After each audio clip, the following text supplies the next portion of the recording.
ইন্টারনেটে নানা রকম গুজব ছড়িয়ে পড়েছে। জনাব তারেক রহমান সাহেব এই যে হঠাৎ করে বাংলাদেশে ফিরে আসার যে সিদ্ধান্ত নিলেন, এটি হওয়ার কথা ছিল না। তো তিনি এই যে হঠাৎ করে সিদ্ধান্ত নিলেন কেন? কার সঙ্গে সমঝোতা হলো?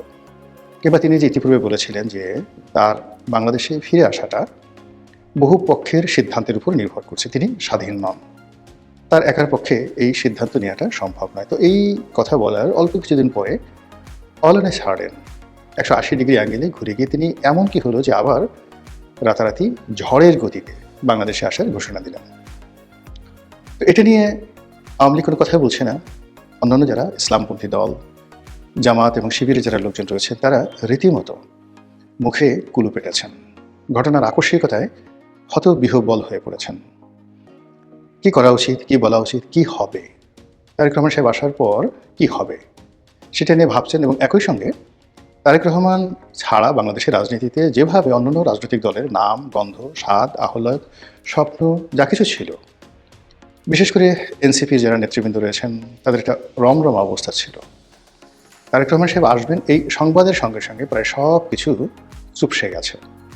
এতটা চুপসে গেছে যে অন্য কোনো নাম, গন্ধ কোনো কিছু দেখা যাচ্ছে না। এখন এই মুহূর্তে মানে বৃহস্পতিবার 25 তারিখ, শুক্রবার 26 তারিখ, শনিবার 27 তারিখ, এই 3 দিন ঈদের আনন্দে বিএনপির লোকজন যেভাবে উদ্বেলিত থাকবেন, ওই উত্তেজনার কাছে অন্য কোনো ঢাক, ঢোল বা অন্য যা কিছু আছে কোনো কিছুই আর এখন কাজে আসছে না। ফলে এই উত্তেজনা বিএনপির মধ্যে থাকুক।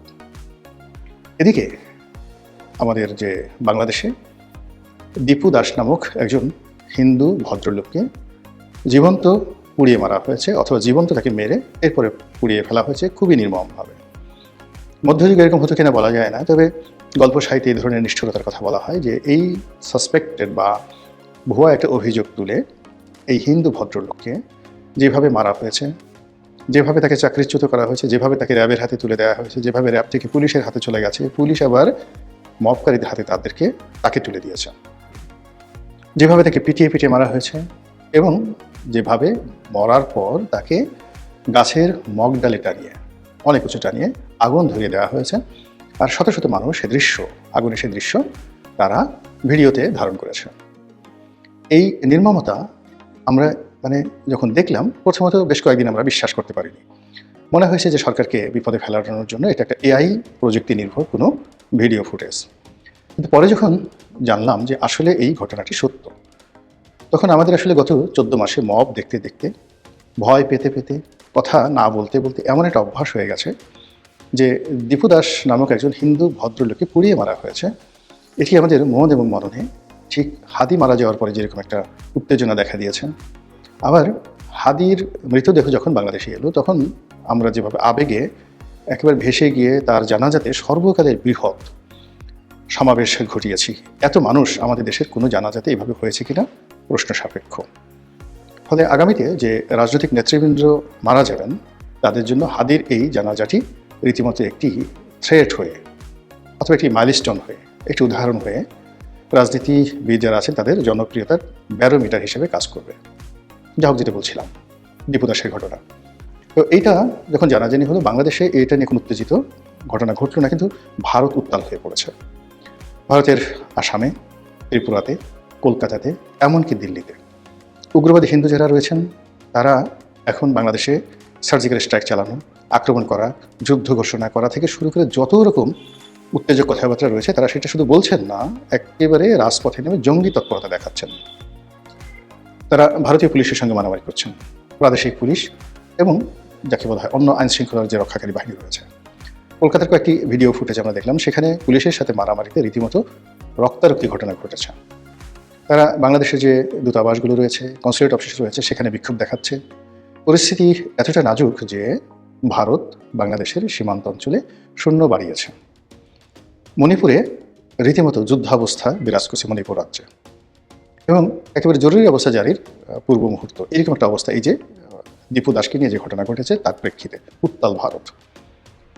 এবং ভারতে যারা সামরিক বিশেষজ্ঞ এবং অন্যান্য যারা লোকজন আছেন তারা নানাভাবে সরকারকে প্রভাব করছে যে তাদেরকে 1971 সনের মতো আরেকটা সিদ্ধান্ত নিতে হবে। তো এর ফলে কি হলো যে এই যে বাংলাদেশে যেটা নিয়ে আমরা উত্তেজনা বোধ করছি না, সেটি আলটিমেটলি ভারত উত্তেজনা তৈরি করেছে।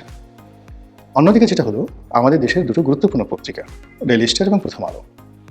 এখন এই দুটো পত্রিকা সম্পর্কে আপনার অভাব থাকতে পারে, অভিযোগ থাকতে পারে, ক্লেদ থাকতে পারে, ক্ষোভ থাকতে পারে, কিন্তু জনপ্রিয়তার দিক থেকে মানুষের মন এবং মননে যে কোনো একটা চিন্তা, যে কোনো একটা ধারণা, যে কোনো একটা ডাইমেনশন তৈরি করার ক্ষেত্রে এই দুটো পত্রিকায় গত 20 বছর ধরে যে গুরুত্বপূর্ণ ভূমিকা পালন করেছে, ফলে এই দুটো পত্রিকা এখন রীতিমতো একটা ইনস্টিটিউশন।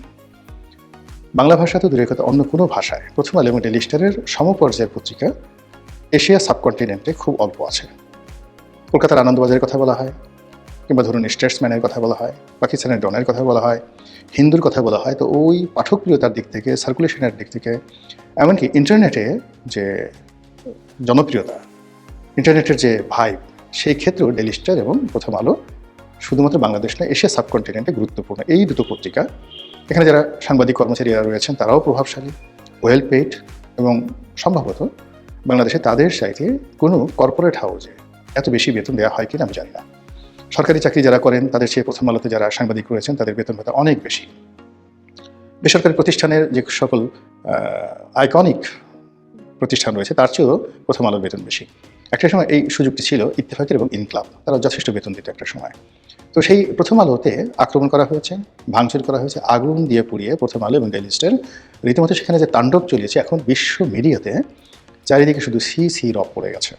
আর তারই প্রেক্ষিতে সরকার যেটি কখনো সাহস করেনি, মবকারীদেরকে ধরার জন্য কখনো সাহস করেনি, এই প্রথম আলো এবং ডেইলি স্টারের ঘটনার পর তারা এই মবকারীদের বিরুদ্ধে একেবারে কঠোর অবস্থানে গিয়েছে এবং অনেককে গ্রেপ্তার করা হয়েছে এবং অনেকের মধ্যে গ্রেপ্তারের আতঙ্ক ছড়িয়ে দিয়েছে। ফলে বাংলাদেশে এই যে যারা মব করতেন বা এতদিন সরকারের সঙ্গে ঘনিষ্ঠ থেকে যারা এই মববাজিকে একটা বিজনেস হিসেবে বা ব্যবসা হিসেবে যারা নিয়েছেন এবং রীতিমতো পেশাদারিত্বের সঙ্গে মব করার ব্যাপারে তারা এখন বিশ্ব মোড়লে পরিণত হয়েছেন। পৃথিবীর অনেক দেশের লোকজন যদি মব করতে চায়, তাহলে বাংলাদেশে গত 14 মাসে যে অসংখ্য মবের ঘটনা ঘটেছে, নিখুঁত, প্ল্যান ওয়াইজ, কমার্শিয়ালি ভায়াবল, এই ব্যাপারে যদি কেউ শিখতে চায় বা পিএইচডি ডিগ্রি নিতে চায়, এমনকি যদি মব নিয়ে আগামীতে নোবেল কমিটি কোনো নোবেল পুরস্কার দিতে চায়, তাহলে তাদেরকে অবশ্যই বাংলাদেশে আসতে হবে।